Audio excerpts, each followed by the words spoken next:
जब भी हम मेगालिथिक की बात करते हैं, महापाषाण काल की बात करते हैं, तो हम लोगों को जनरली समझ लगता है कि ये जो जगह है, ये जो विषय है, ये दक्षिण भारत से जुड़ा हुआ है।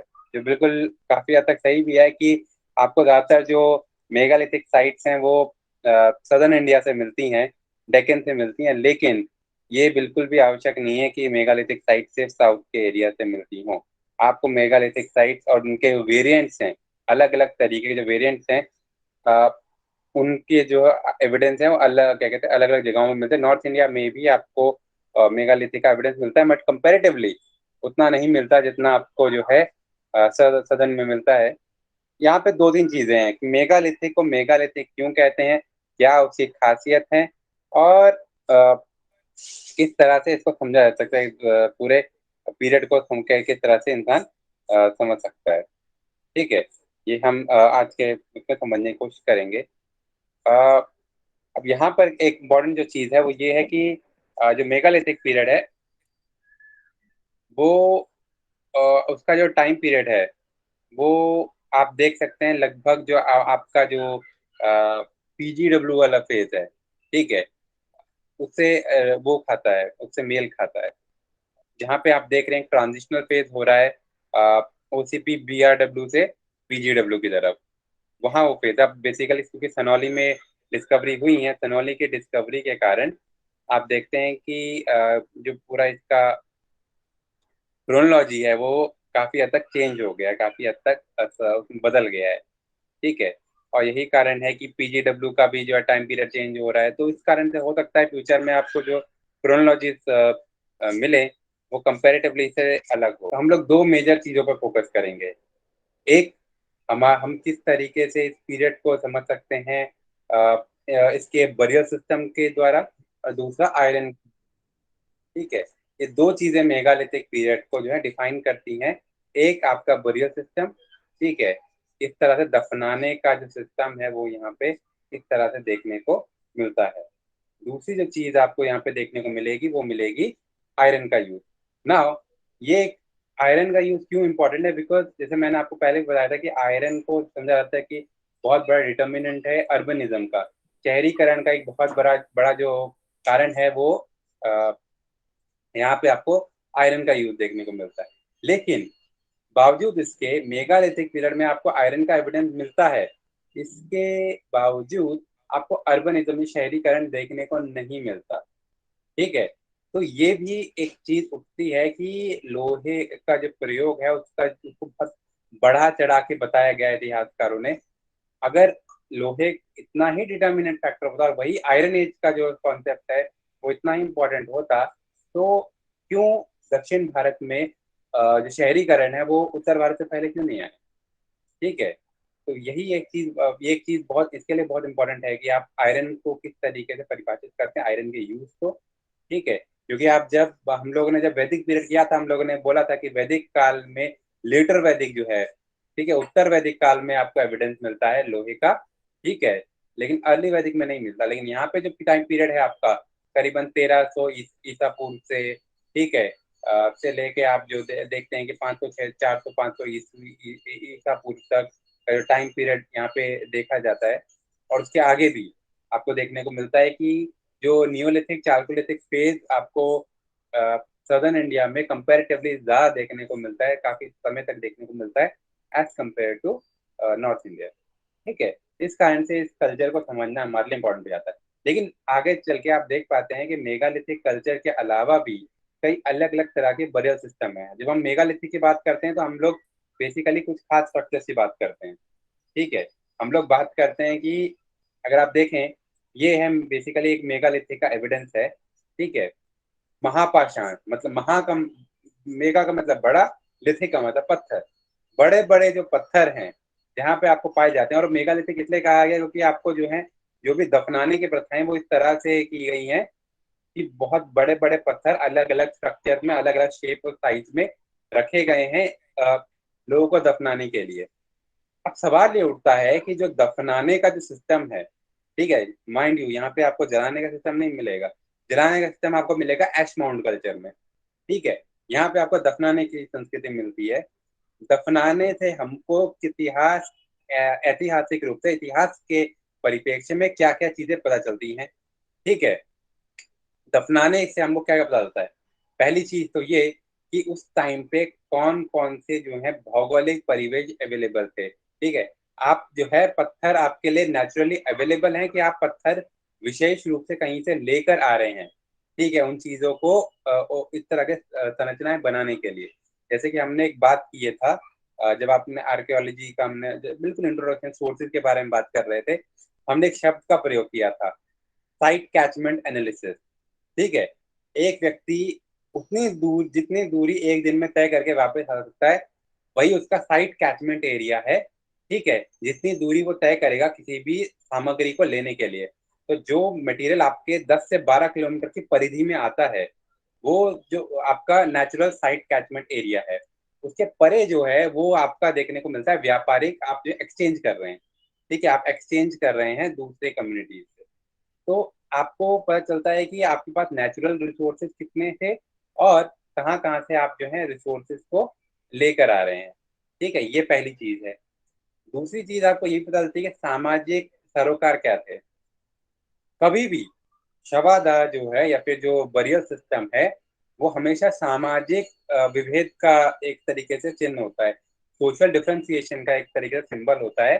जहाँ पे आप क्या देखते हैं कि जो बड़े लोग होंगे उनके साथ कुछ खास चीजें दफनाई जाएंगी, या फिर कई बार ऐसे भी होता है उनके नौकर भी उनके साथ दफना दिए जाते हैं।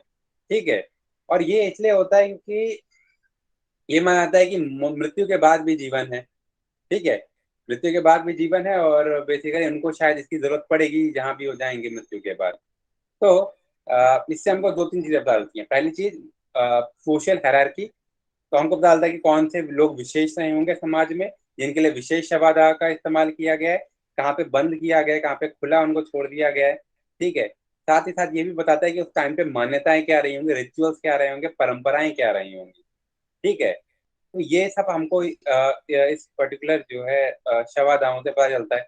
आगे चल के आप देखते हैं दो खास तरह के बरियल सिस्टम डेवलप होंगे। ठीक है, इन्हें कहा जाएगा हीरो स्टोन्स और सती स्टोन्स। ठीक है, जब आप यही चीज जो है देखेंगे, आप देखते हैं कि यही कल्चर जो है आगे चल के जब अर्बनिज्म यहाँ पर आता है, संगम कल्चर आता है। ठीक है, संगम कल्चर तक आते आते आप देखते हैं कि यहाँ पे हीरो स्टोन, ठीक है, सती स्टोन, ठीक है, इस तरह के स्ट्रक्चर भी देखने को मिलते हैं। लेकिन आपको कई सारे ऐसी संरचनाएं देखने को मिल रही हैं यहाँ पे जो बताती हैं कि किस तरीके से जो शवों को गाड़ने में या फिर उनको दफनाने में भी कई तरह के सामाजिक विभेद पाए जाते हैं। ठीक है, ये मेन चीज है हम लोग के समझने के लिए। दूसरी चीज है हमारे लिए कि कि हम लोग आयरन का यूज किस तरह से देखते हैं। ठीक है, लोहे का प्रयोग किस तरह से देखते हैं, प्लस हम किस तरह से देखते हैं बरियल स्टोन, एश माउंट, अर्न बरियल। अब ये क्या क्या होते हैं। एश माउंट कल्चर क्या होता है कि आप, एश का मतलब है राख, माउंट का मतलब है पहाड़। कई सारी ऐसी जगह होती है जहाँ पे आपने जला दिया। अब जला के क्या किया, आपने राख को एक जगह फेंक दिया। ठीक है, आपने राख को फेंकते गए तो एक ढेर बन गया राख का। कई सौ सालों में वहाँ के जो ढेर हैं वो कड़क हो जाते हैं और वो ऐसे लगने लगता है रेत, वो उसके राख के पहाड़ हैं। ठीक है, बिल्कुल पहाड़ों की तरह बन जाते हैं। ऐसे जगहों को जो एश माउंट्स कहते हैं। फिर आपको देखने को मिलता है अर्न बरियल। अर्न मतलब होता है एक बर्तन। ठीक है, अब अर्न जो होते हैं इनमें आप जो है सीधा अस्थियां ना रख के एक बर्तन में अस्थियां रख के उनको दफनाते हैं। ये भी आपको एक सामाजिक जो है परंपरा देखने को मिलती है। ठीक है, तो ये हम समझ सकते हैं कि प्रोटो हिस्टोरिकल फेज एक ऐसा फेज जो प्री हिस्ट्री से प्रोटो हिस्ट्री, प्री हिस्ट्री से हिस्ट्री के बीच अ, बदलाव ला रहा था। ठीक है, अब हम समझने का प्रयास करेंगे कि हम लोगों को किस तरह के, कितने तरह के जो है मेगालिथिक स्ट्रक्चर देखने को मिलते हैं। हमने बोला कि हमको बहुत अलग अलग तरह के जो है पूरा कहते हैं जो है महापाषाणिक स्ट्रक्चर देखने को मिलते हैं। अलग अलग तरह के आपको मेगालिथिक देखने को मिलेंगे। आपको जो है अगर एक एग्जांपल दिया जाए इमेजेस से, तो हम क्या कैसे कैसे इमेजेस देख पा रहे हैं। ठीक है, देखिए ये सब मेगालिथ हैं। ये भी,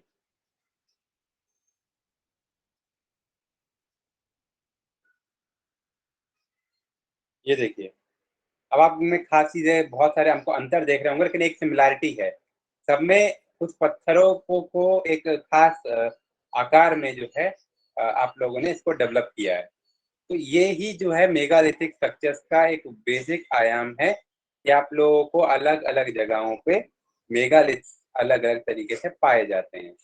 ठीक है? सर इसके ये पीछे आपको क्या रीजन था सर? ऐसे क्या करने के पीछे, ये जो पत्थर को इस तरह से रख रहे थे, इसके पीछे क्या रीजन था? अ, इसके पीछे बहुत सारे रीज़न्स हो सकते हैं। पहली चीज़ तो ये कि एक परंपराएँ होती हैं किसी भी शव को दफनाने की, ठीक है? और ये माना जाता है ये पूरा पाषाणी काल से ही चला आ रहा है, कई हज़ारों सालों से चला आ रहा है। हमारे जो पूर्वज थे शायद वो भी दफनाते थे। अब इसमें क्या होता है कि सर ये जब भी क्या आप पुनर्जन्म के ऊपर हो सकता है? क्या पुनर्जन्म। पुनर्जन्म कह सकते हैं कि बेसिकली ये कहते थे कि जहाँ पे आप मरने के बाद जाते हैं, वहाँ पर भी एक जीवन होता है, ठीक है? अब इसको आप उस तरह से ले सकते हैं कि इसको पुनर्जन्म कहें या फिर इस एक एक शब्द यूज़ किया जाता है सिम्पैथेटिक मैजिक, ठीक है? आप ये मानते हैं कि क्या कहते हैं कि ये जो है एक तरीके से एक सिंबल है, एक प्रतीक है, ठीक है? किसी भी व्यक्ति का और माइंड यू ज़रूरी नहीं कि हर व्यक्ति को दफनाया जाए इसी तरीके से, इतने खास तरीके से। ये लोग ये भी माना जाता है कि कुछ एक रिचुअल हुआ करता होगा, एक तरीके से एक परंपरा रही होती होगी, ठीक है? जिसके तहत कुछ खास लोगों को दफनाया जाता था। जैसे बाद में हम देखते हैं हीरो स्टोन कि जो युद्ध में मारे गए, उनको दफनाया गया। या जिन स्त्रियों ने जो है सती कर लिया, उन लोगों को दफनाया गया इस तरीके से। तो पुनर्जन्म होता था कि नहीं ये कहना थोड़ा-सा मुश्किल है, लेकिन रिचुअल्स कुछ ना कुछ होते रहे होंगे, ये हमको देखने को मिलता है, जिस तरह से इन पत्थरों की आकृतियों में आपको अंतर पाए जाते हैं, ठीक है? तो ये हो सकता है क्योंकि हमको कोई लिखित स्रोत तो नहीं मिला है, तो हम ये कह नहीं सकते कि ये पुनर्जन्म की में विचार था कि नहीं, लेकिन लाइफ आफ्टर डेथ का कॉन्सेप्ट जो है, वो बहुत सारे कल्चर्स में आपको पाया जाता है। आप देखते हैं इजिप्ट में जो मम्मीज़ का कॉन्सेप्ट है, वो भी लाइफ आफ्टर डेथ का कॉन्सेप्ट है। ठीक है, आपको मेसोपोटामिया में देखने को मिलता है। साथ ही साथ इसी इन परंपराओं में आपको जो है इस तरह की चीज़ें देखने को मिलती हैं, ठीक है? कि उनके साथ की वस्तुएँ भी दफ़नाई जाती हैं या फिर उनके साथ के लोग भी दफ़नाए जाते हैं, ठीक है? तो इस तरह की परंपराएँ आपको यहाँ पर देखने को विशेष रूप से देखने को मिलती हैं। अ, तो ये सब बहुत तरह के आपको आकृतियाँ इन मेगालिथिक स्ट्रक्चर्स में देखने को मिलती हैं। अब इनको 2 भागों में बाँटा जाता है। 2 भागों में किस तरह से बाँटा जाता है? एक को कहते हैं बेसिकली मोनोलिथिक, दूसरे को कहते हैं पॉलीलिथिक। मोनो का मतलब होता है एक, ठीक है? मतलब कि मोनो का मतलब हुआ जहाँ पे एक ही पत्थर हो और पॉलीलिथिक वो हुआ जहाँ पे आपको बहुत सारे पत्थर देखने को मिलते हैं, ठीक है? अब ये देखिए मेन हीर, ये एक ही पत्थर है जो बड़ा पत्थर खड़ा कर रखा है, ये होगा मोनोलिथिक, ठीक है? लेकिन आप अगर इस तरह के स्ट्रक्चर देखें जैसे कि अ, रॉक कट बरियल ये जो आपको देखने को मिल रहा है, डॉलमेन हो गए, सिस्ट हो गए, टोपिकल हो गए, ये पॉलीलिथिक है क्योंकि यहाँ पे जो है आपको एक से ज्यादा पत्थर देखने को मिल रहे हैं आकृति में, ठीक है?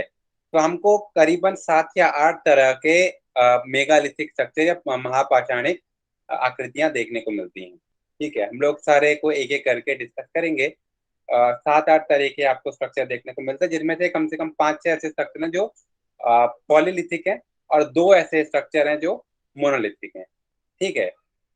जो हमको पॉलीलिथिक या फिर बहुपाषाणी मिलते हैं, उनमें आपको मिलता है डॉलमेन, केन, ठीक है, सिस्ट। इस तरह के जो स्ट्रक्चर्स हैं ये आपको पॉलीलिथिक स्ट्रक्चर देखने को मिलते हैं, ठीक है? तो पॉलीलिथिक टाइप में आते हैं डॉलमेन, केन, क्रोमलेख, सिस्ट। ये 4 आकृतियां आपको देखने को मिलती हैं, ठीक है? अ, अब इसमें क्या है कि जब आप 3 या 4 पत्थरों को जो है आ, एक जगह पे इकट्ठा कर देते हैं, उनको डॉलमन कहते हैं, ठीक है? अब क्या होता है कि आ, समय के साथ साथ जो छोटे छोटे पत्थर वहां पे इकट्ठे किए जाते हैं वो गायब हो जाते हैं, जिससे कि आपको सिर्फ ऐसा दिखाई पड़ता है कि 3-4 पत्थर कोने कोने में रखे हुए हैं। इनिशियली ज्यादा पत्थर रखे जाते होंगे, छोटे छोटे पत्थर साथ में रखे जाते होंगे, लेकिन अब वो गायब हो गए, ठीक है?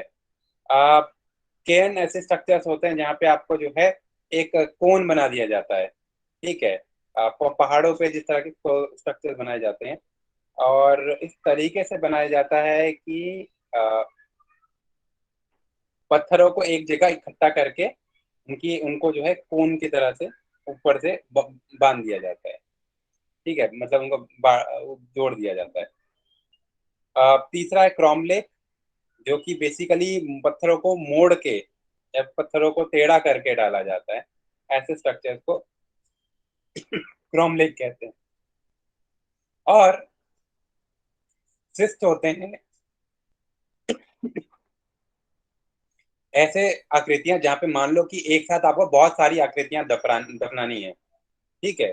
तो आप क्या करोगे, गाड़ के उसके ऊपर एक तरह के पत्थर लगा दोगे, ठीक है। तो कई बार आपको ऐसे भी देखने को मिलता है कि जो एक्चुअल जो डेड बॉडी है, जो उसकी आकृति है, जो स्केलेटन है, वो जमीन के नीचे होता है, ठीक है। उनको जो है जमीन के गाड़ के जो है उनमें दफनाया जाता है। कई बार आपको ये भी देखने को मिलता है कि चट्टाने हैं, चट्टानों में आप लोग जो है सुराख करके उनमें दफनाते हैं। अब इनका फायदा क्या होता है, जब आप पत्थर और जमीन खोद के करेंगे तो आपको एक एक आकृति को अलग अलग आपको बनाना पड़ेगा, अलग अलग उनके एक्सकेवेशन बनाने पड़ेंगे, अलग अलग के लिए अलग अलग पत्थर लगाने पड़ेंगे। जहाँ पे आप एक्सके वो करते हैं, चट्टानों को चीर के अलग अलग चैम्बर बनाते हैं, तो आपको ये भी देखने को मिला है कि एक ही चैम्बर में चार चार पांच पांच जो बरियल्स हैं वो बनाए गए थे, ठीक है। अब जैसे कि हम यहाँ पर देखें मेन हिल, अब इस तरह के स्ट्रक्चर्स होंगे, इसमें से आपको एक बरियल दिखेगा। लेकिन आप यहाँ देखिए, इस तरह की जो आकृतियां हैं, ये जो आकृति है जिसे रॉक कट बरियल कहते हैं, अब इसके अंदर बहुत गहरा डिपेंड करता है कि गहराई कितनी है। अलग अलग जो स्ट्रक्चर्स हैं उसमें एक से ज्यादा बॉडीज को बरी किया जा सकता है, एक से ज्यादा इनमें किया जा सकता है। और यही इनकी खासियत है कि आप चट्टानों को अंदर तक खोद सकते हैं, जिससे जिसमें जो है अलग अलग आप बरियल्स बना सकते हैं, ठीक है। अब इनका फायदा क्या है, अगर आप इस तरह के खुले स्ट्रक्चर्स बनाएंगे, ठीक है। खुले स्ट्रक्चर बनाने का प्रॉब्लम ये होता है कि इसको जो है समय के साथ जो मौसम है, मौसम के साथ ही खराब हो सकते हैं बॉडीज, ठीक है। वेदर डाउन हो सकते हैं, बारिश आ गई, कुछ हो गया तो ये खराब हो सकता है, ठीक है।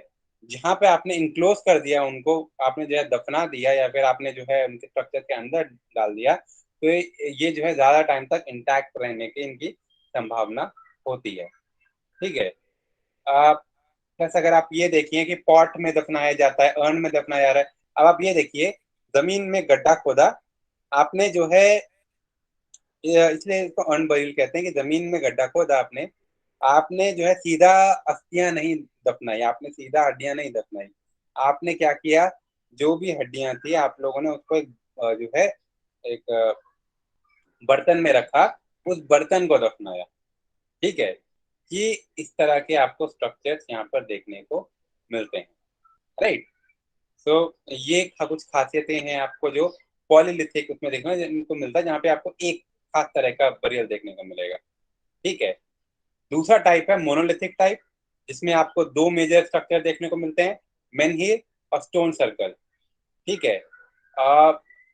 मेनहीर होता है जहाँ पे आप एक पत्थर को सीधा खड़ा करते हैं, ठीक है। जहां पे आपने सीधा खड़ा किया वो उसको मेनहीर कहते हैं, ठीक है। ये चीजें इसलिए इंपॉर्टेंट है कि एग्जाम में आ सकता है, ये सब चीजें मेगालिथिक पे क्वेश्चन एक आया ही है, ठीक है। तो मेगालिथिक के कॉन्टेक्स्ट में बहुत इंपॉर्टेंट है। खास बात ये है कि मेनहीर जो है ये दुनिया भर के अलग अलग में पाए जाते हैं, ठीक है। मेनहीर बहुत सबसे कॉमन तरीका है। अगर आप देखें आज के टाइम पे जो ग्रेव्स बनते हैं, अगर आपने आज के टाइम पे कोई कब्रिस्तान देखा हो, तो कब्रिस्तान में क्या होता है, बेसिकली आपने एक मतलब पत्थर खड़ा कर दिया जिसमें लिखा होता है कि फलाना फलाना इंसान की फलाना दिन पे डेथ हुई।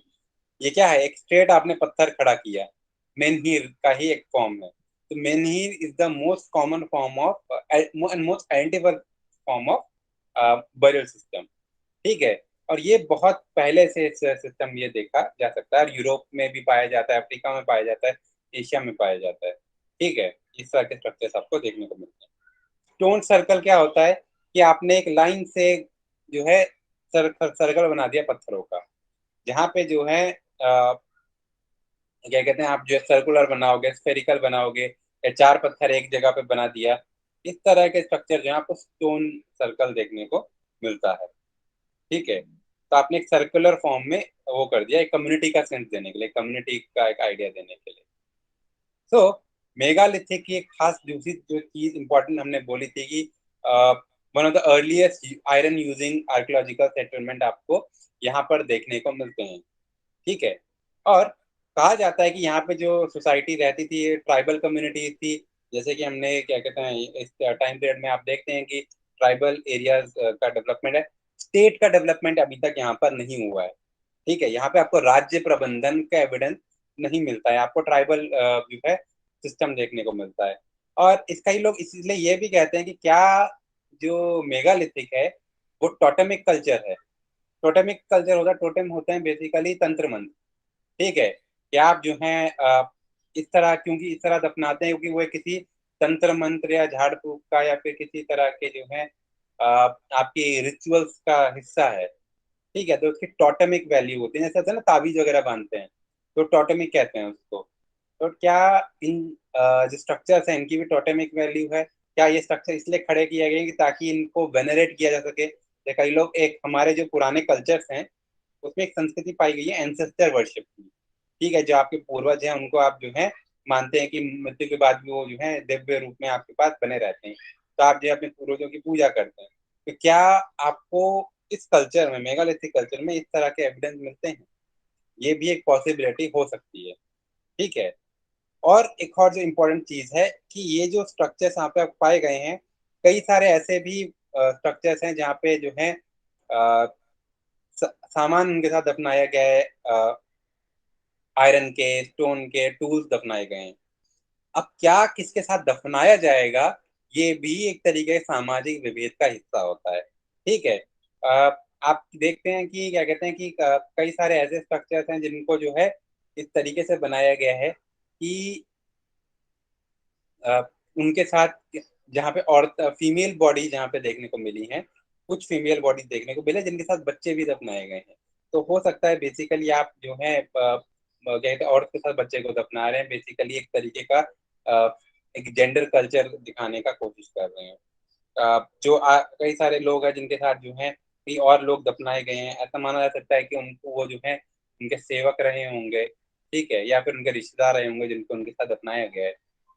ठीक है, और ये भी इम्पोर्टेंट चीज है कि ये चीजें जो है खास तौर पे खास जगहों पे पाई गई हैं। ये कॉन्सेप्ट सिंपथेटिक मैजिक वाला कॉन्सेप्ट भी इसलिए लगाया जाता है कि आपको नदी घाटी पे, व्यापारिक मार्गों पे, ऐसे ऐसे खास जगहों पे स्ट्रक्चर देखने को मिले हैं। अब ये खास जगहों पे इसलिए भी इम्पोर्टेंट है, इसलिए कहा जाता है कि क्या ये स्ट्रक्चर इसलिए बनाए गए यहाँ पर कि ताकि आते जाते लोग इनको देखकर इनको सर नवा के जाएं। ठीक है, ये हो सकता है। दूसरी चीज ये है कि सिंपैथेटिक मैजिक का आइडिया होता है कि इनकी जो, ये जानबूझ के ऐसी जगहों पे रखे गए हैं जहाँ से ये जो है हमेशा विजिबल रहें। ठीक है, क्योंकि इनकी एक कल्चरल वैल्यू होती है, सांस्कृतिक एक वैल्यू होती है। क्या ये कारण हो सकता है? ठीक है, ये हमको यहाँ पर ये सारी पॉसिबिलिटी। तो आयरन जो है साउथ इंडिया में आपको एविडेंस मिलता है करीबन 1200 से 1100 ईसा पूर्व में ही आना शुरू हो गया था। ठीक है, 1200 1100 बीसी में ही आपको आयरन का एविडेंस मिलता है।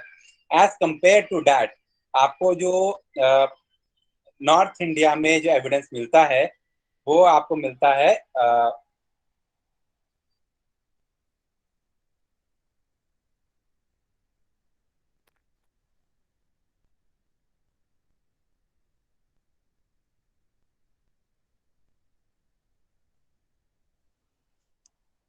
आपको एविडेंस जो नॉर्थ इंडिया में मिलता है वो बेसिकली मिलता है 800 से 500 ईसा पूर्व में।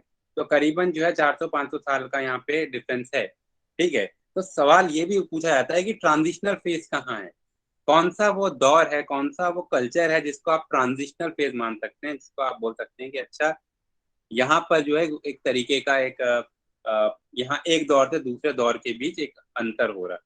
ठीक है, तो कई लोग मानते हैं कि हड़प्पन सभ्यता की जब डिक्लाइन हो रहा है उसके बाद कई ऐसे कल्चर इमर्ज कर रहे हैं, जैसे Gandhara grave culture, copper wood culture, OCP culture.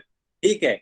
ये कुछ ऐसी संस्कृतियां हैं जो आपको ये बताती हैं कि अच्छा, ये ऐसे फेज हो सकते हैं जो जहां पे ट्रांजिशन हो रहा है प्री हिस्ट्री से प्रोटो हिस्ट्री के बीच। ठीक है। आयरन के यूज आपको देखने को मिलता है, आपको घोड़ों का एविडेंस देखने को मिलता है। ठीक है। लेकिन आप क्लास स्ट्रेटिफिकेशन, ये क्वेश्चन जो है इसलिए इंपॉर्टेंट है कि आपके एग्जाम में आया है 2020 में। ठीक है। कि मेगालिथिक की इनमें से कौन सी खासियतें नहीं है, और ये इसमें पूछा गया था कि क्या आपको आयरन का एविडेंस मिलता है, आप बोलेंगे हाँ।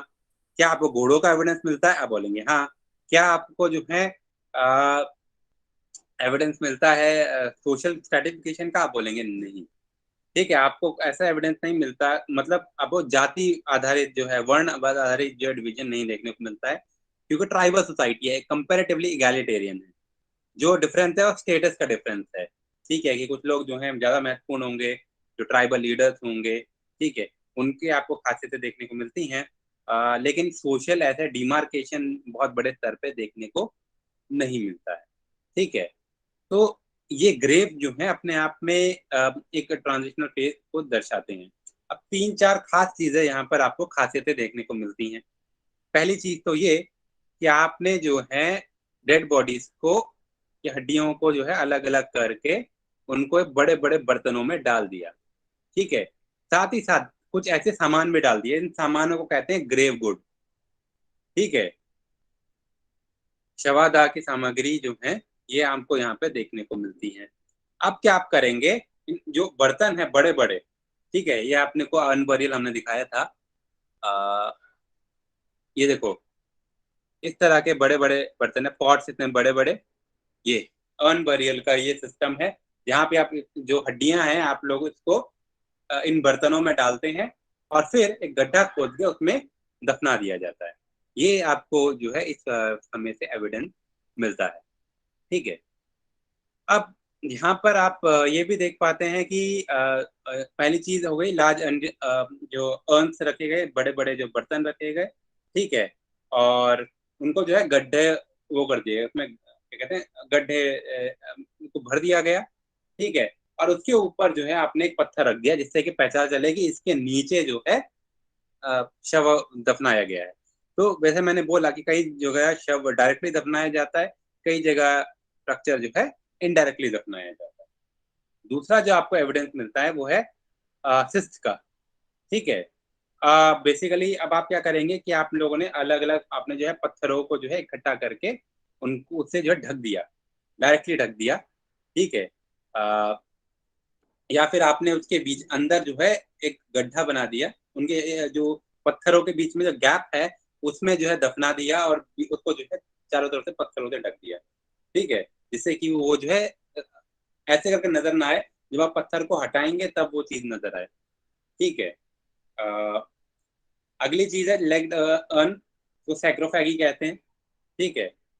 बेसिकली आप जो है जिसमें जो है उसके पैर होते हैं, मतलब बेसिकली इसमें आप आप देखते हैं कि अर्न जो है, ये देखिए ये अर्न्स है और ये जो है लेग्ड अर्न्स है। ठीक है। इसमें आपको इनके इनको जो है खड़ा किया गया, फिर बैठाया गया, एक पोजीशन पे रखा गया है।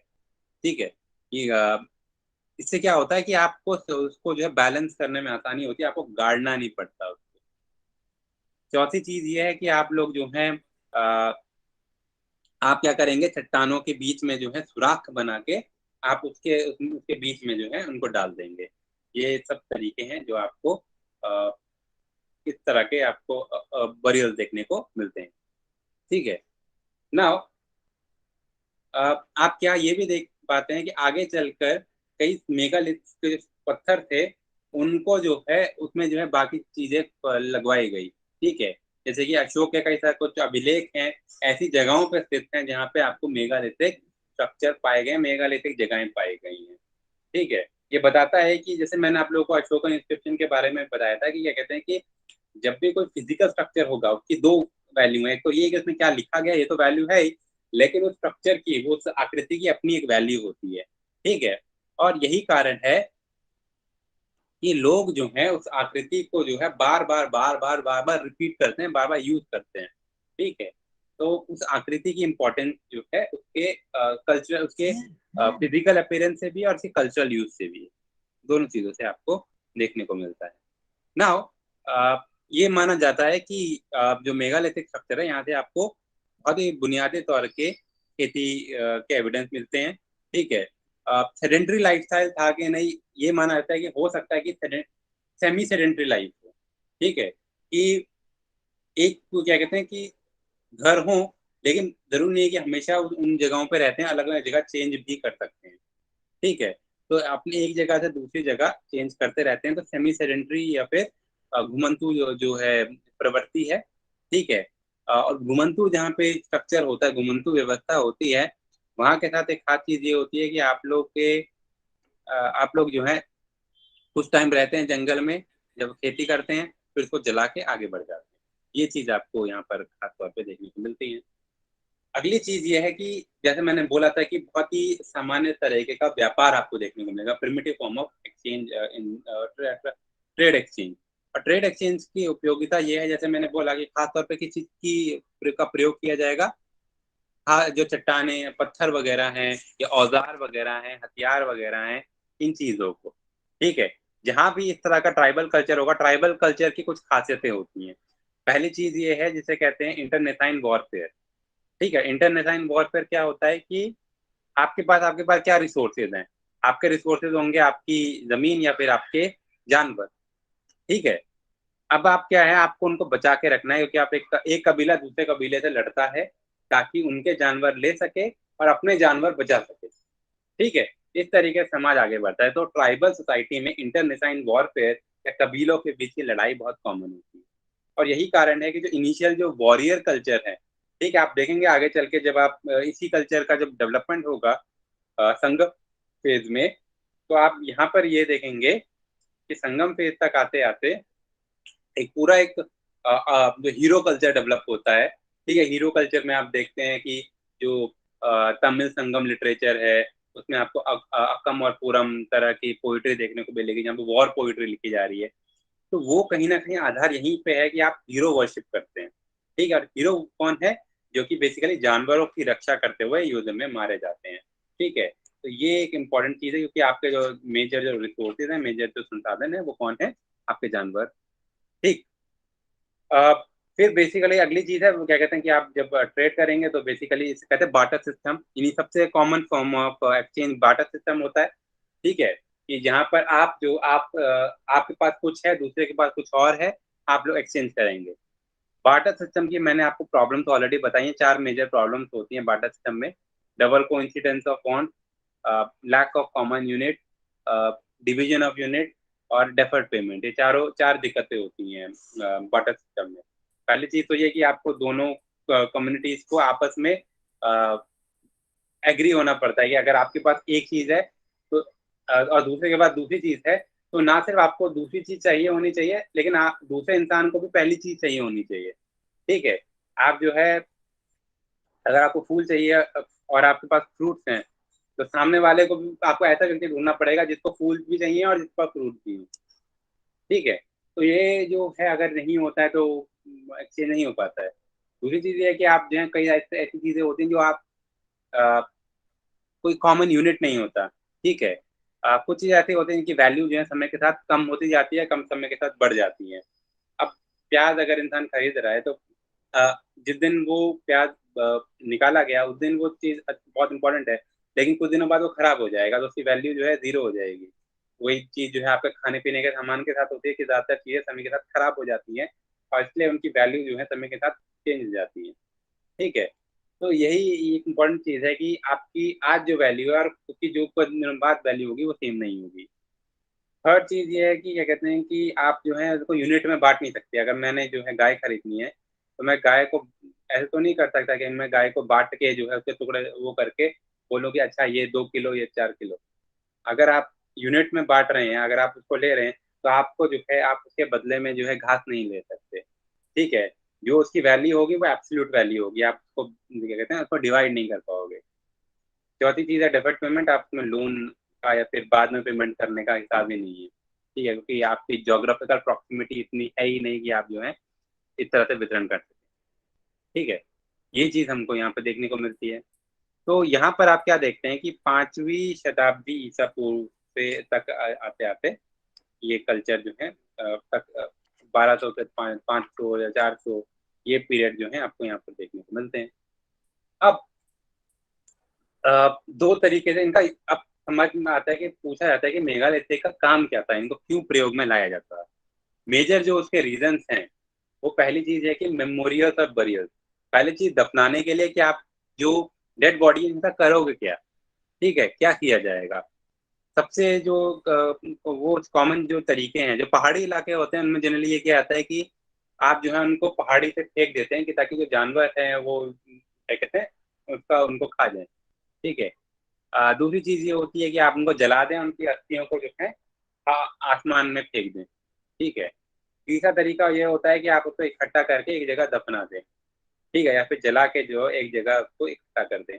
अब दफनाने या जलाने से क्या होता है, मेमोरी बची रहती है कि आपको पता है कि ये व्यक्ति यहाँ पर स्थित है, इस एरिया का था, इस कारण इसकी डेथ हुई। तो ऐतिहासिक रूप से तो इम्पोर्टेंट है ही है, ठीक है। ऐतिहासिक रूप से बहुत इंपॉर्टेंट है कि आप जो है मेमोराइज कर पाते हैं कि कौन सी चीज जो है, कौन सी जगह जो है जहाँ पर किसकी मृत्यु हुई, क्यों मृत्यु हुई, ये सारी चीजें हमको यहाँ पे देखने को मिलती हैं। यही चीज जो है मेगालिथ आपको देख पाते हैं कि कई जगह बाउंड्री मार्कर्स भी होते हैं, एस्ट्रोनॉमिकल स्ट्रक्चर भी होते हैं। सारे मेगालिथिक स्ट्रक्चर जरूरी नहीं कि बरियर्स हों, ठीक है। जरूरी नहीं कि सारे जहाँ पे बड़े पत्थर रखे गए हैं वो जो है किसी की डेथ को ही इंडिकेट करते हो। कई बार जो है ये राज्य की सीमा को परिभाषित करने के लिए भी प्रयोग में लाए जाते थे। और तीसरी चीज ये है कि एस्ट्रोनॉमिकल स्ट्रक्चर के रूप में भी यूज किया जाते थे। अगर आपने कभी जंतर मंतर देखा हो तो उसमें बेसिकली समय वो करने के लिए ये लोग छाया का यूज करते हैं। तो एस्ट्रोनॉमिकल स्ट्रक्चर बेसिकली कि आप लोगों ने इन पत्थरों का इस्तेमाल किया कि ताकि सूर्य की छाया के हिसाब से वक्त काल गणना की जा सके, ठीक है। ये चीज हमको यहाँ पर देखने को मिलता है ना। ये हमारे का को समझने का एक बहुत महत्वपूर्ण फैक्टर है। और ये भी आपको ये भी बताता है कि इसके साथ जो आपको सामान मिला है, ग्रेव गुड्स मिला है, वो आपको ये बताता है कि इस टाइम के जो लोग थे वो किस तरह का जीवन जीते थे, किस तरह का आपको यहाँ पे जीवन देखने को मिलता है इन लोगों का, ठीक है। तो आपको इनके साथ जैसे कि क्या मिला है, बर्तन मिले हैं, मटके मिले हैं, ठीक है।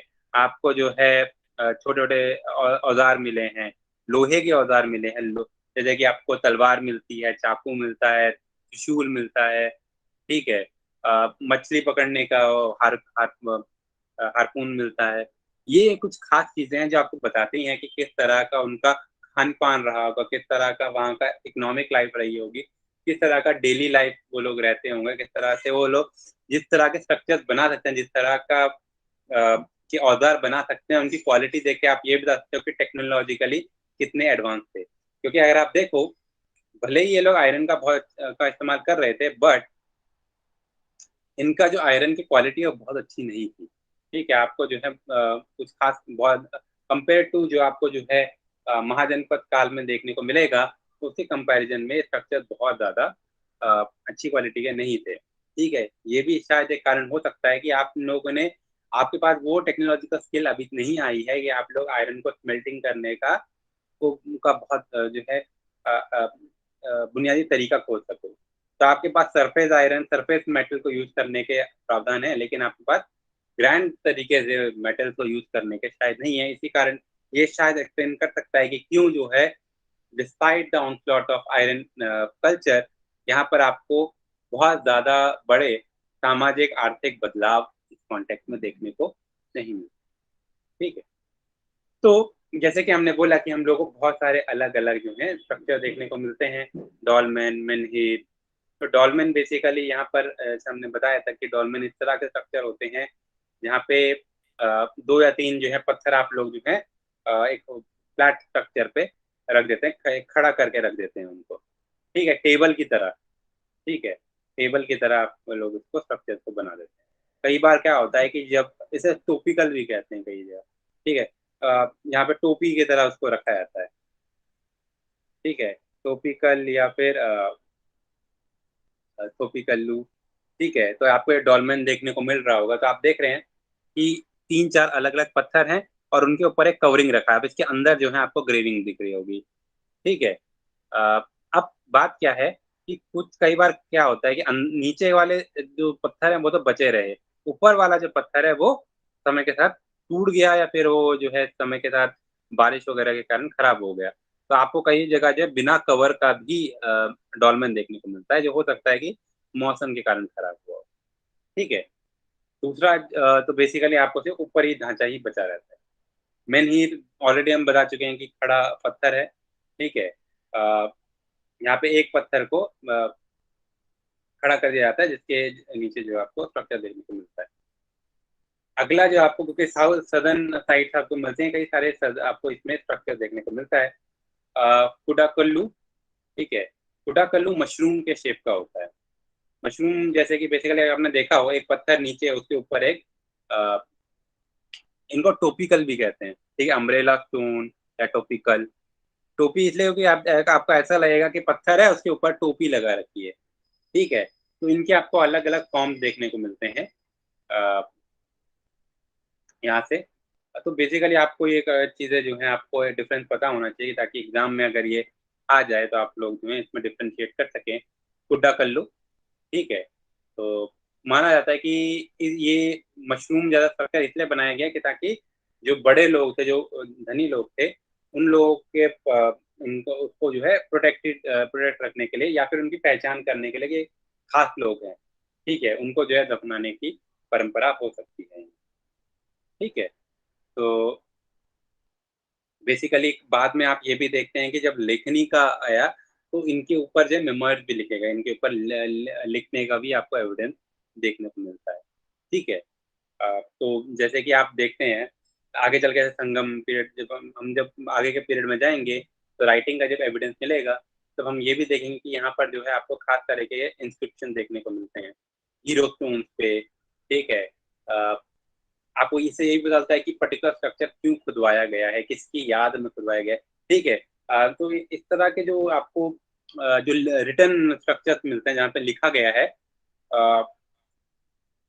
वो भी आपको कुछ खास तरह के मिलते हैं, ठीक है। तीन तरह के मेजर होते हैं, कहते हैं वोटिव, डोनेटिव, कॉमेमोरेटिव, ठीक है। इस तरह के आपको स्ट्रक्चर देखने को मिलते हैं, वोटिव, डोनेटिव और कहते हैं कॉमेमोरेटिव। और खास तौर पे ये इस तरह के जो पत्थर हैं उनका जो शैली है वो है कमेमोरेटिव। कमेमोरेटिव क्या होता है, कमेमोरेशन क्या होता है, बेसिकली किसी भी ओकेजन को, किसी भी इवेंट को, किसी भी तिथि को, किसी भी गतिविधि को याद करने के लिए आप जब वहां पर एक स्ट्रक्चर खड़ा कर देते हैं, ठीक है। जैसे कि आपने देखा होगा कि आप लोग किसी की शहादत पे आपने लगा दिया कि अच्छा यहाँ पर फलाना व्यक्ति शहीद हुआ था, या फिर आपने कोई स्ट्रक्चर खड़ा कर दिया कि यहाँ पर जो है व्यक्ति का जन्म हुआ था, ठीक है। आपने एक इमारत बना दी या फिर आपने एक बोर्ड लगा दिया, ये क्या है, ये कमेमोरेशन है, ठीक है। तो याद करने के लिए जो स्ट्रक्चर्स लगवाए जाते हैं, जो इंस्क्रिप्शन बनवाए जाते हैं, उनको कमेमोरेटिव कहते हैं, ठीक है। अब कमेमोरेटिव में ही वोटिव डोनेटिव का इंदर आ भी जाता है, लेकिन वोटिव और डोनेटिव जनरली धार्मिक सेंस में ही होता है, ठीक है। यहाँ पर एग्जैक्टली आपको धार्मिक कुछ ऐसे नहीं मिलेगा, ठीक है। तो आप कई बार होता है ना कि आप मन्नत मांगते हो, तो आप उस तरह की आप, मैं अगर मेरा ये चीज की पूर्ति हो जाएगी तो मैं इतना चढ़ाऊंगी या इतना चढ़ाऊंगा। तो आपने अगर मंदिरों में देखा हो तो बोल लिखा जाता है कि फलाना व्यक्ति ने ये प्याऊ लगवाया, फलाना व्यक्ति ने ये लगाया, ये सारे क्या है, वोटिव इंस्क्रिप्शन है, ठीक है। कुछ ऐसे जो आपने डोनेशन में दिए हैं अपने आप से, कुछ ऐसे हैं जो आपने मन्नत मांगी, मन्नत उसके लिए वोटिव कहते हैं। आपकी पूरी हो गई तो आपने आके स्ट्रक्चर बना दिया। और कमेमोरेटिव आपने किसी को याद करने के लिए, जैसे हीरो स्टोन या सती स्टोन, इस तरह की आकृतियां आपको यहाँ पर देखने को मिलती है, ठीक है। अगला जो आपको स्ट्रक्चर देखने को मिलेगा उसको कहते हैं थोपीकल्लू, ठीक है। थोपीकल्लू ही कदकल्लू की तरह ही होते हैं, ठीक है। इसमें अंतर ये होता है कि जैसे कि कनकल्लू जो कुदकल्लू होते हैं, इसमें जो ऊपर रखा जाता है उसको, अम्ब्रेला को, ठीक है। थोपीकल्लू में उसको नीचे रखा जाता है, ठीक है, उनको जमीन पर रखा जाता है। नडाकल्लू, नडाकल्लू स्ट्रक्चर वो हैं जो कि बेसिकली जो कि क्या कहते हैं, किसी भी आकृति को ऊपर ढकने के लिए आपने जो है उसको बरील बनाया गया, ठीक है। कई बार इन पत्थरों पे उनके नाम भी लिखे जाते हैं जिनको इनके नीचे दफनाया गया। और ये भी कहा जाता है कि शायद यहाँ पे रिचुअल्स किए जाते होंगे, ठीक है, यहाँ पे जब बलि दी जाती होगी, यहाँ पे जो है स्नान करवाया, पानी चढ़ाया जाता होगा, शराब चढ़ाई जाती होगी, ठीक है। तो इनको जो है कहीं ना कहीं सांस्कृतिक गतिविधियों से जोड़ के देखा जाता है कि इनकी कल्चरल इम्पोर्टेंस रही होगी, ठीक है, इनकी कल्चरल इम्पोर्टेंस रही होगी और इनको जो है निरंतर प्रयोग में लाया जाता रहा होगा, ठीक है। अ, अब एक इम्पॉर्टेंट चीज जो आपको देखने को मिलती है वो बेसिकली ये है कि यहाँ पे आपको रिलीजियस भी आपको कुछ एविडेंस मिलते हैं कि कुछ जो है धार्मिक या फिर कुछ सांस्कृतिक गतिविधियों का आपको एविडेंस मिलता है। एक जगह आपको मिलती है मुट्टूर, तमिलनाडु में, ठीक है। आपको यहाँ पे एक एंथ्रोपोमॉर्फिक स्टैच्यू, एंथ्रोपोमॉर्फिक मतलब इंसानी आकृति वाला, ठीक है। एंथ्रोपोमॉर्फिक मतलब इंसानी स्ट्रक्चर जैसा आपने आपको एक आकृति मिलती है, मूर्ति मिलती है, जो कि मेगालिथिक जो साइट है उसके बीचों बीच खड़ी है, ठीक है। अब इसके लिए जो प्रयोग में एक शब्द प्रयोग में लाया जाता है वलियार वडू, ठीक है, वलियार वडू। वलियार क्या होता है? आ, वलियार होता है, क्या कहते हैं, यहाँ के जो लोकल जो एग्रीकल्चरल कम्युनिटी थी इनके लिए प्रयोग में लाया जाता है वलियार, ठीक है। तो बेसिकली माना जाता है कि जो हो सकता है कि ये जो मूर्ति आपको मिली है ये किसी देवता की है, और ये देवता किसके हैं? बेसिकली ये क्या कहते हैं, वलियार्स के देवता हैं, ठीक है। तो माना जाता है कि ये लोग जो हैं खाना बदोश लोग थे, और क्या कहते हैं, इस तरह की परंपरा इनकी फॉलो की जाती थी। और ये लोग जो है बहुत छोटे छोटे हुआ करते थे बस पहले के, ठीक है, बौने हुआ करते थे इतने छोटे। ये कहानी है बेसिकली, ये ऐतिहासिक नहीं है, लेकिन कहते हैं कि बलियार जो है 10 से 15 सेंटीमीटर बड़े थे बस, और जो है खरगोशों की मदद से जो है खेती किया करते थे, ठीक है। तो इनको एक बार बताया गया कि आग लगने वाली है, ठीक है, आग की जो बारिश होने वाली है और सब के सब खत्म हो जाएंगे, ठीक है। तो इन लोगों ने सोचा कि चलो हम लोग जो है जगह को छोड़ देते हैं, तो उन्होंने अपने भगवान को कहा कि आप भी हमारे साथ आइए, ठीक है। और जब भगवान ने आने से मना कर दिया तो उन्होंने जो है उनका सर काट के अपने साथ ले गए। और यही कारण है कि जो वलियार थे, वो जो आपको मूर्ति मिलती है इसमें सर नहीं है, सर गायब है, सिर्फ आपको जो है उनका जो शरीर देखने को मिलता है।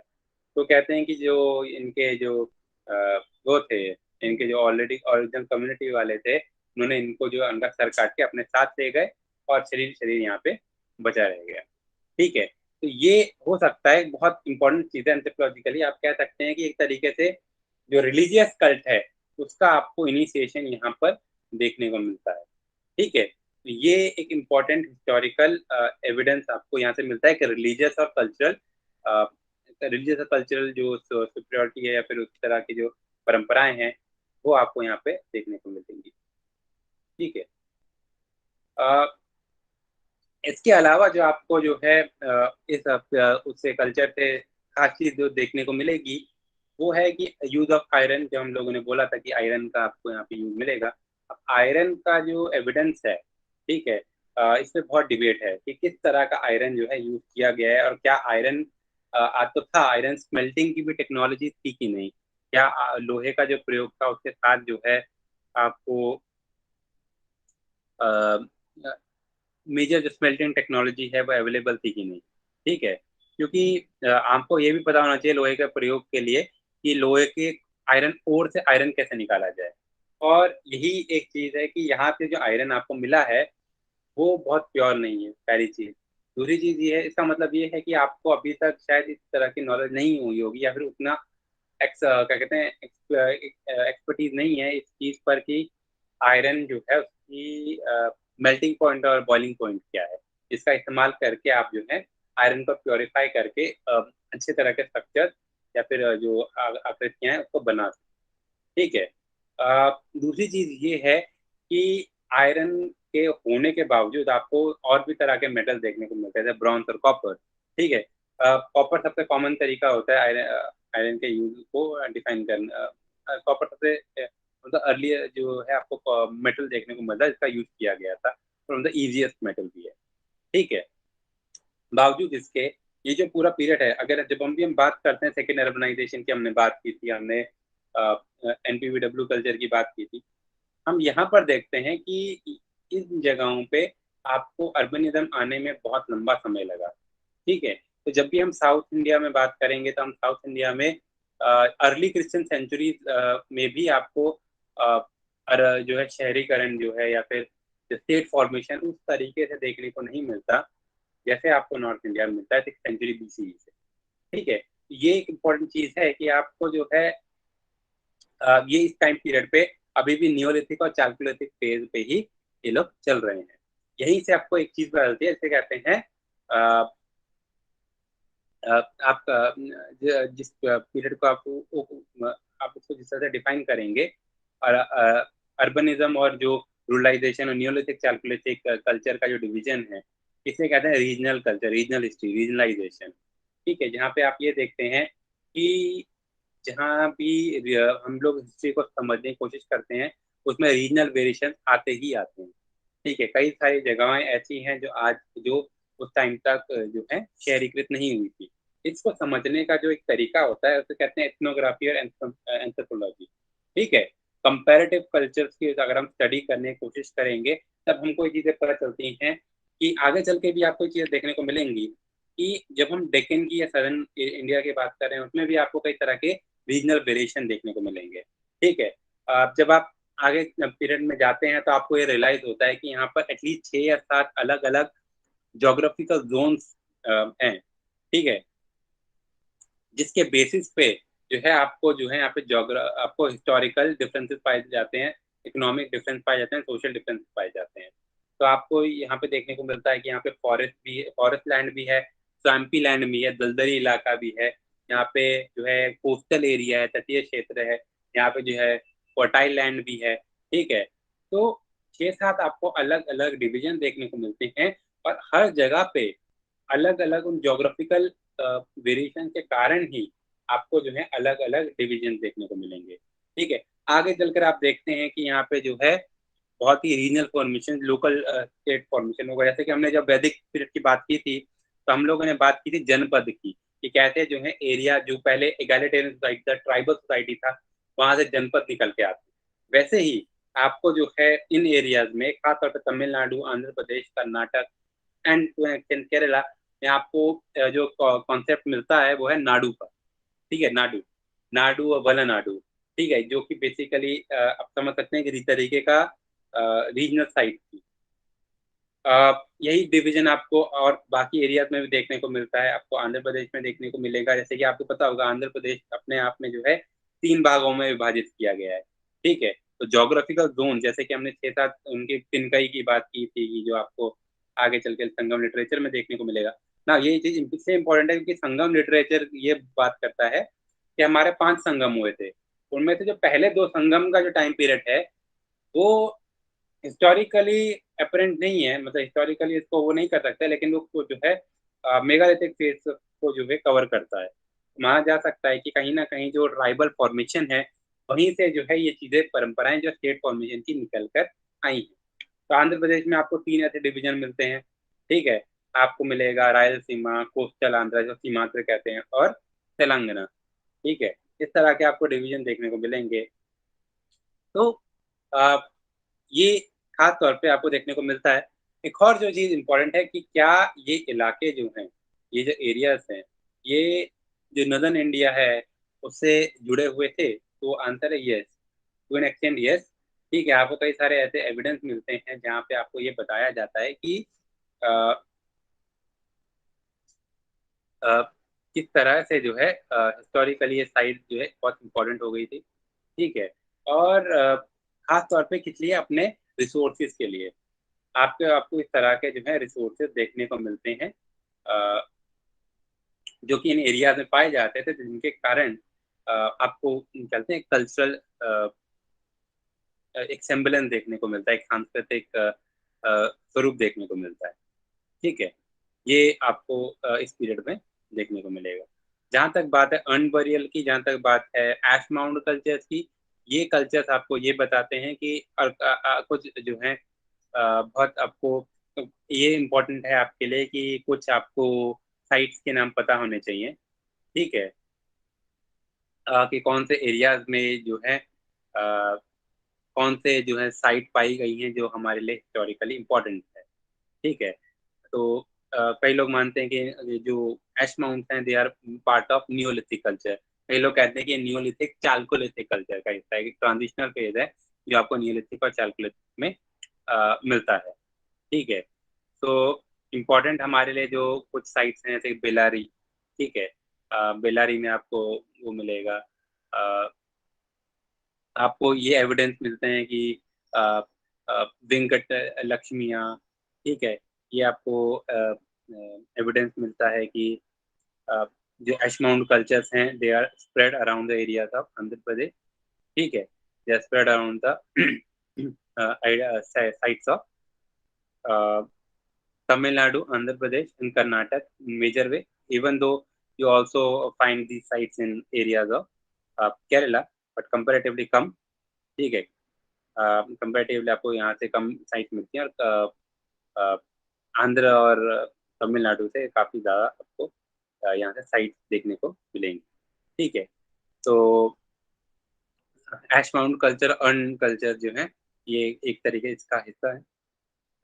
जो हमको तुंगभद्रा जो रिवर है, ठीक है, तुंग और भद्रा रिवर, उसके जो कोस्ट लाइन पे आपको कई सारी एश माउंट कल्चर्स और कई सारे जो हिस्टोरिकल साइट्स इस तरह से देखने को मिलते हैं। A lot of scholars have done work on it, जो बात करते हैं कि हो सकता है इनमें से कई सारी ऐसे साइट हैं, मेगालिथिक साइट भी हैं जो कि आपको 4000 साल पुरानी भी हो सकती हैं। करनूल जैसे है, ठीक है, करनूल एक इम्पोर्टेंट साइट है। फिर आपको हांडरी मिलता है, तुंगभद्रा मिलता है, ठीक है, गुडूर मिलता है, बेलागल मिलता है। ये कुछ इंपॉर्टेंट साइट हमारे लिए एश माउंट कल्चर के लिए और क्या कहते हैं अर्न बरियल के लिए इम्पोर्टेंट है। ठीक है। सो ये हमको जो है, ये हमारे लिए हिस्टोरिकली इस चीज को समझना इम्पोर्टेंट है।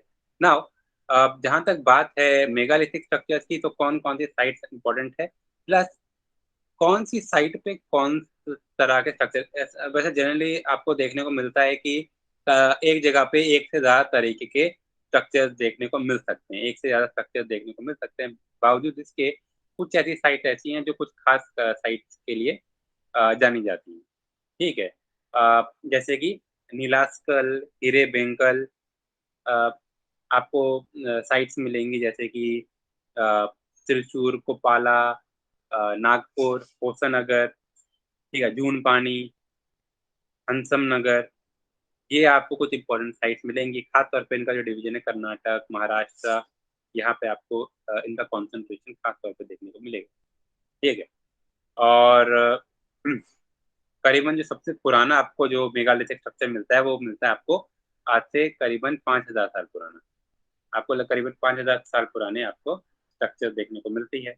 और ये आपके लिए क्वेश्चन इंपॉर्टेंट हो सकता है एग्जाम पॉइंट ऑफ व्यू से कि इंडिया में सबसे बड़ा मेगालिथिक स्ट्रक्चर कौन सा है।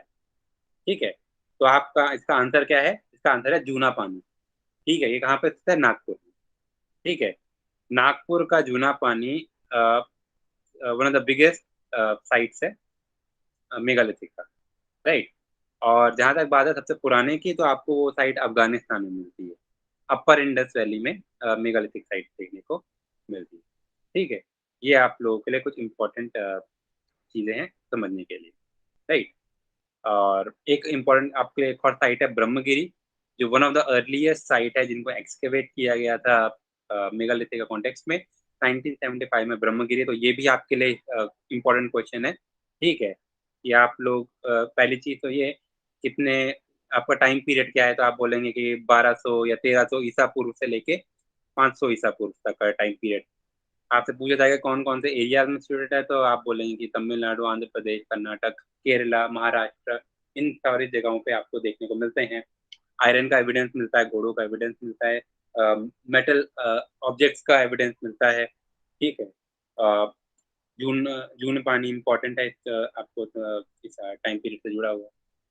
तो ये सारी चीजें जो है आप लोगों के लिए इम्पोर्टेंट है मेगालिथिक के पर्सपेक्टिव से। ना अगर आप लोग में से किसी का कोई क्वेश्चन हो तो आप लोग पूछ सकते हैं।